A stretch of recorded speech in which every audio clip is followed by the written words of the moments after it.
E aí, família, tudo bem com vocês? Vamos para mais um vídeo aqui no canal. Vamos começar de Bitcoin, lembrando que hoje nós vamos fazer 5 análises, tá? Então, para quem já conhece o canal, a gente costuma printar a tela da nossa última análise para tentar entender o que aconteceu. Então, no dia da nossa análise, tá? Nós verificamos uma série de situações de liquidez, né? Enfim, estrutura muito forte, já tinha capturado a liquidez desse topo aqui, estrutura muito, caiu com muita força, tá? E geralmente quando essas situações acontecem, o Bitcoin tende a corrigir determinados níveis de Fibonacci dentro dessa estrutura que eu estou passando o mouse aqui, ó. E aqui tipo, um ponto muito relevante, né? Como vocês podem ver, nós estávamos nesta região aqui de bloco de ordem de 12 horas e ele veio exatamente nos nossos pontos aqui de interesse, porém o mercado, olha, impressionante, realmente mostrando muita força, acabou, né, vindo buscar aqui liquidez desse topo aqui, tá? Mas faz parte da brincadeira, família, é assim mesmo que funciona o mercado. É importante a gente estar preparado, né, para ambas situações. Enquanto muita gente chorou porque não conseguiu pegar uma operação, por exemplo, porque o DK disse que né, viria nesta região, né, a gente acabou fazendo uma série de trades, né, surfando essa boa movimentação de alta. É isso que a gente sempre fala aqui no canal. Se fosse simples assim, todo mundo já estava aí multimilionário, tá? E aí já estava lá em Miami, lá fazendo outra, estava em outro país aí curtindo a vida, né? Então, beleza. Quem vive de passagem no museu, eu já fiz uma análise ontem, tá? Na parte da noite, para a gente não estender muito o vídeo, acho que fica mais dinâmico dessa forma e fica mais rápido também. Então, o que aconteceu aqui? A gente pode ver que nós temos topos e fundos ascendentes, tá? Mostrando força do movimento, tá? Então, a gente tem fundos, né? Topos, fundos e topos ascendentes, mostrando muita força mesmo. Então, nesta região aqui, nós também temos fundo, topo, esse topo que não consegue renovar o topo anterior, bem como o fundo que não renova o fundo anterior, mostrando muita força. E o que nós temos aqui? Nós temos aqui essa estrutura, no qual esta região aqui fez uma captura, uma varredura de liquidez, tá? Sabendo disso, nós temos também aqui uma nova estrutura. Temos aqui esse Fair Value Gap, tá? É bem comum, né, de ele fazer uma correção de estrutura para buscar essa liquidez interna aqui do ativo. Então, o que eu espero para o Bitcoin? Não o que eu espero, mas o que podemos entender que pode acontecer, ou seja, a maior probabilidade do ativo. Tá? É vir mitigar essa região, alinhou o fluxo, tá? DK, o que é alinhamento de fluxo? Tem um videozinho aqui no canal explicando, tá? O que é o alinhamento de fluxo, dá um pulinho ali para você entender o que é. Beleza, DK, chegou aqui, né? Então vamos pegar o exemplo, esse vídeo que eu estou gravando aqui é o 558, vamos pegar o exemplo do vídeo 553, que foi esse vídeo aqui, ó. Ele chegou nessa região aqui, então vamos lá. Mas você pode ver que é muito semelhante a essa análise agora, só que na parte contrária. Aqui nós estamos especulando uma queda para chegar nessa região, e aqui nós estávamos especulando uma alta, e foi exatamente o que aconteceu, só que chegou nessa região, não aconteceu. Por quê? Porque não fez o alinhamento de fluxo. Tá? Então, ou seja, né, você evitou de levar um stop a algo nesse sentido. Tá? E aqui vai ser a mesma coisa, vai chegar nessa região. Se essa região aqui não for forte o suficiente para segurar, o que ele vai fazer? Então vamos lá. Então eu posso até, tá, ocultar aqui, já para não atrapalhar a nossa análise, venho aqui buscar regiões de OTE, puxo deste fundo a este topo, e vou trazer para cá.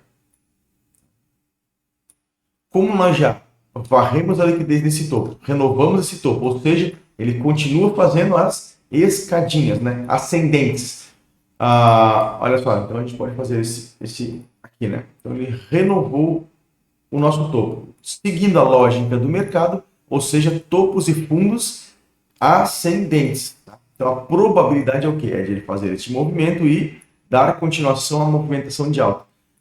Para entender isso, para saber aonde o preço possivelmente pode parar, é justamente isso. Quando ele rompeu este topo, ele renovou, ele validou este fundo, tá? Então temos esse fundo validado. Então o que a gente pode prestar atenção aqui?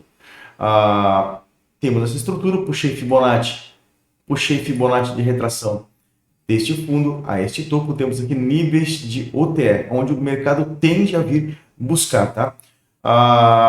Então a gente pode entender que se o preço chegar nessa região aqui, vamos até precificar, aqui, ó, na região de 105, 105 mil dólares aproximadamente. Por que aproximadamente? Porque ele pode trabalhar dentro dessa região, não é uma única linha, é uma região, tá? E a gente precisa entender que nós temos aqui este fundo aqui, tá? Eu botei um sinalzinho de alerta aqui, porque ele vai começar a perder níveis de OTE para vir buscar esse fundo, logo ele buscará a mínima do dia e virá buscar aqui a região, por exemplo, dos 102, tá? Mas o Bitcoin está muito forte, tá? Para ele perder essa força toda, digamos assim, vou botar aqui para ficar alinhadinho, ele precisa perder este fundo. Por que esse fundo, Deca? Porque é o fundo desta estrutura. Tá? Então, este fundo aqui, eu botei aqui embaixo, né? Até aqui é o bloco de ordens, perdão. É o fundo, então a gente, perdão. Então, aqui é o fundo, né? Que a gente precisa ficar alerta.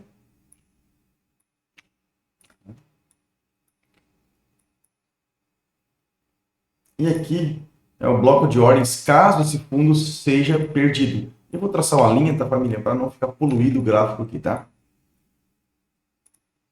Aqui, ó. Então, só para revisar a nossa análise, olha só. Varredura de liquidez, temos topos e fundos ascendentes, captura, varredura de liquidez com máximas no dia, já fizemos a captura, temos esta estrutura aqui, deste fundo a este topo, ou seja, o fundo de 104 ao 107, toda essa estrutura corrigindo a níveis de OTE, abaixo de 50%, ou seja, região de 105 mil. Ele começando a perder aqui os 105, 170, por exemplo, mesmo estando em níveis de OTE, ele começa a enfraquecer e possivelmente perderemos esse fundo. A perca deste fundo aqui, tá, em 104 mil dólares, tá, vai levar o Bitcoin à casa dos 102. Então vamos por partes. Como a gente analisa o Bitcoin com muita frequência, vamos deixar o movimento acontecer. Conforme for acontecendo, a gente vai reanalisando. Mas a probabilidade para o Bitcoin é trabalhar nessa região dos 105, alinhar o fluxo para dar continuação a essa tendência que eu já mostrei para vocês, que vem lá de trás, essa tendência de alta, sempre renovando fundos, mas não consegue, sempre renovando os topos, mas não consegue renovar os fundos, tá? Então, ficamos de olho aqui nessa região, tá? De 105 aqui, essa região de 105, Fair Value Gap do H4, alinhou o fluxo, uma comprinha fica bem interessante para dar continuação a esse flow de alta. Começou aqui, se perder esse fundo, ele perde a força dessa estrutura total aqui, tá? Em 104 mil dólares. Aí a gente vai vir buscar aqui essa região e possivelmente perderemos esse fundo, mas não vamos sofrer por antecedência. Deixa primeiro o mercado chegar nessas regiões, tá? Nós estamos especulando, caso ele perca aqui este fundo, tá? Aí ele vem buscar essa região. Caso não tem como, por quê? Porque ele respeita a estrutura, como eu mostrei para vocês, topo, topo e fundo ascendente, assim ele continua o seu flow de alta, tá? Então é isso que eu especulo, família, tá bom? Espero que vocês tenham gostado da análise. Grande abraço, fique com Deus e até os próximos vídeos.